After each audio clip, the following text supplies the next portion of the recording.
सही कहा है किसी ने, हमारी ज़िंदगी में समस्याएं तभी आती है जब हमारी ज़िंदगी की कुछ नई शुरुआत होने वाली होती है।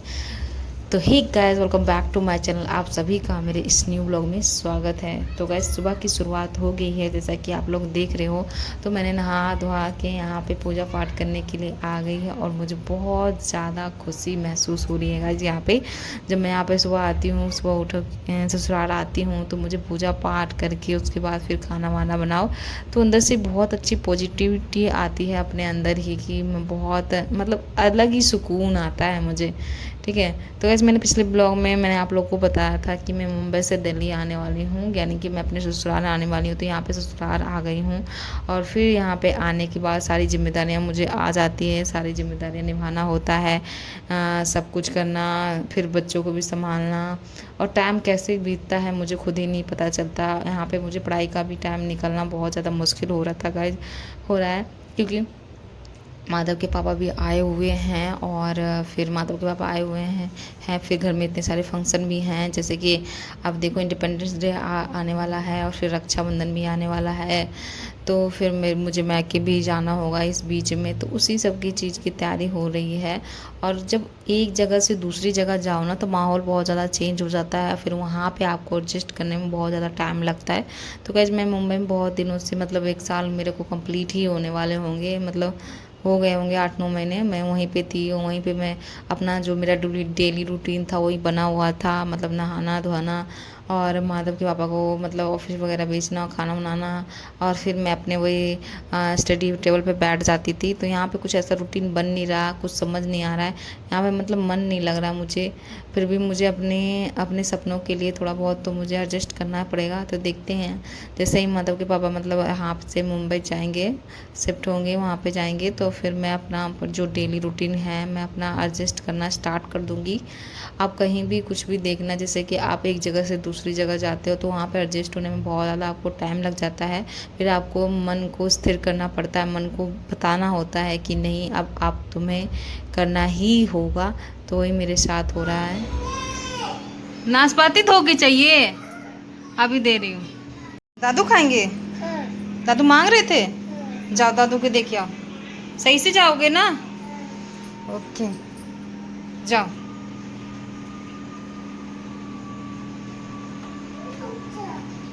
क्या हुआ? हाँ ठीक है, रख दो, जाओ। सही से जाना। ओके।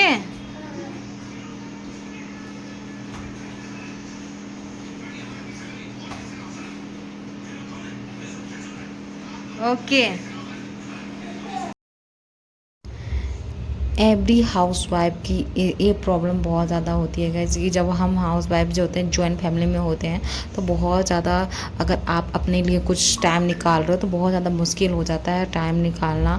तो देखिए, मेरा सुबह का काम कंप्लीट हो गया था, उसके बाद फिर मैं दोपहर में जो लंच वंच बनाना होता है, फिर मैं यहाँ पे लंच बनाने के लिए आ गई थी। तो फिर जब मैं मुंबई में रहती थी तो मुझे वहाँ लंच बनाने की उतनी टेंशन नहीं होती थी, क्योंकि मैं एक टाइम वहाँ पे खाना बनाती थी, उसके बाद फिर मैं रात को ही खाना बनाती थी। बीच में कुछ भी नहीं बनाना होता था, क्योंकि मैं सुबह ही एक्स्ट्रा इतना बना लेती थी जो मेरे दोपहर में भी चल जाता था। फिर माधव को खाना वाना होता था, कभी अगर घट वट जाता था तो मैं दलिया वगैरह ऐसे बना देती थी माधव के लिए, और मैं भी वही खा लेती थी। लेकिन यहाँ पे सभी को मतलब खाना होता है दोपहर का, मतलब दाल चावल वगैरह ही खाते हैं।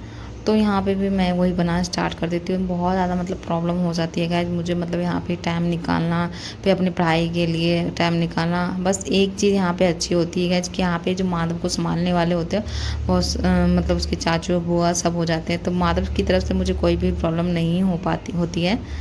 तो गाइज यहाँ पे जैसे कि मैंने पहले बताया आप लोगों को, बहुत ज़्यादा एडजस्ट करने में मुझे भी टाइम लग रहा है। फिर भी मैं अब यहाँ अभी मैं स्टार्ट करने वाली हूँ पढ़ाई फिर से। और कभी मेरे को पता है, मैं ये सब करती रहती हूँ, काम करती रहती हूँ, जब मैं खाना बनाती रहती हूँ तो अंदर एक बहुत ज़्यादा डर लगता रहता है गाइज, कि मैं क्या कर रही हूँ, क्या मेरी ज़िंदगी यहीं पर है, मुझे कुछ करना है अपने लिए, मतलब अंदर अंदर बहुत ज़्यादा सोचती रहती हूँ गाइज। और एक डर भी लगा रहता है हर हमेशा, कि मतलब मैं कुछ कर पाऊँगी कि नहीं कर पाऊँगी। मैं आप लोगों को मोटिवेशन देती हूँ, लेकिन अंदर मेरे को भी अंदर डर लगता रहता है, क्या करूँ मैं। जब तक आदमी सक्सेस नहीं हो जाता, जब तक आप उसकी बात की क्या है वैल्यू नहीं करते हो। जब कोई सक्सेस इंसान आपको कोई बताता है ना कि ये करो, ऐसे करो, तब आप उसकी बातों को जल्दी कैच करते हो, समझते हो कि हाँ इसने ऐसे किया होगा तभी इसका कुछ ना कुछ हुआ होगा, एग्ज़ाम क्लियर हुआ होगा। लेकिन जब एग्ज़ाम क्लियर नहीं होता, कुछ भी नहीं होता, और जब वो आपको मोटिवेशन देता है तो आपको भी लगता है कि जब इसी का नहीं हुआ तो ये क्या मतलब भाषण दे रही है, लेक्चर दे रही है, जब इसका नहीं हुआ तो मेरा क्या होगा। तो इसके बाद आप सुनना मतलब बंद कर देते हो। तो वही चीज़ मुझे भी अंदर से डर लगता रहता है कि क्या मैं करूँ क्या नहीं करूँ, क्योंकि कासबाब को हर जगह प्रॉब्लम होता है। जब उसके सपने होते हैं ना, हर जगह से मतलब सुनने को भी मिलता है, जिससे उसका माइंड डाइवर्ट हो जाता है और माइंड मतलब एक जगह फोकस नहीं कर पाते हैं। तो मतलब मुझे यही है कि मैं काम वगैरह करती रहती हूँ तो मन में बहुत ज़्यादा डर लगता रहता है कि पता नहीं मैं क्या कर पाऊँगी क्या नहीं कर पाऊँगी। तो देखिए यहाँ पूरे दिन मुझे मतलब काम में ही लग गया था, और स्पेशली आज जो थे मम्मी वृंदावन जाने वाले थे, तो वो अपनी तैयारी वगैरह कर रहे हैं। यहाँ पे बाल में मैं उनकी डाई वगैरह लगा रही हूँ, और मम्मी कह रहे लगा दो।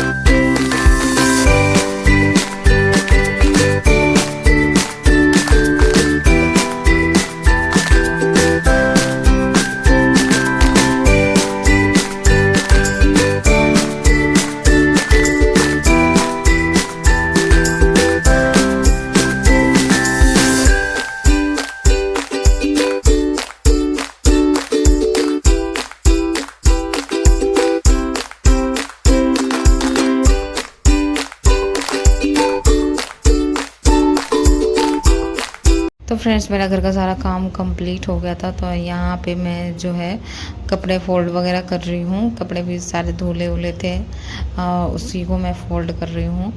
तो इस तरह से मेरा देखिए टाइम इतना मतलब मेरे को बिल्कुल भी टाइम भी नहीं मिल पा रहा अपनी स्टडी के लिए। तो मैं अभी से मैं रूटीन बनाने वाली हूँ कि मैं अपने स्टडी के लिए टाइम निकाल पाऊँगी। और यहाँ पे अगर मुझे दिन में टाइम नहीं मिल पाएगा तो मैं रात को ही निकालना कि अपना सोचूंगी कि गाइस बहुत ज़्यादा मुझे अपने अंदर ही डर लगना लगता है, बहुत ज़्यादा डर लगते रहता है। मैं हर काम करती रहती हूँ, मैं अंदर अंदर सोचती रहती हूँ कि मेरे को मतलब क्या होगा, जैसे कि मैंने पहले बताया। लेकिन अब डरने से कोई फ़ायदा नहीं होने वाला है, मुझे अपने लिए कुछ ना कुछ स्टैंड लेना पड़ेगा। और जब सब कहते हैं, सब घर वाले मेरे मतलब कहते पढ़ाई के लिए अगेंस्ट कोई भी नहीं है, तो फिर मुझे किस बात का डर। तो फिर मैं अपना पूरा फोकस करने वाली हूँ, मुझे अपने लिए टाइम निकालना ही होगा। तो यहाँ पे देखिए सब आ गए थे गेस्ट वगैरह जो यहीं से गाड़ी पकड़ने वाले थे, तो सब यहाँ पे वृंदावन जाने के लिए तैयार हो गए थे। यहाँ पे देखिए सभी अपनी तैयारी में लग गए थे, मम्मी भी तैयार हो गए थे वृंदावन जाने के लिए। और सभी माधव भी मतलब माधव भी खेल रहा है यहाँ पे, और माधव सबसे मतलब बाय बाय कर रहा है, राधे राधे कर रहा है।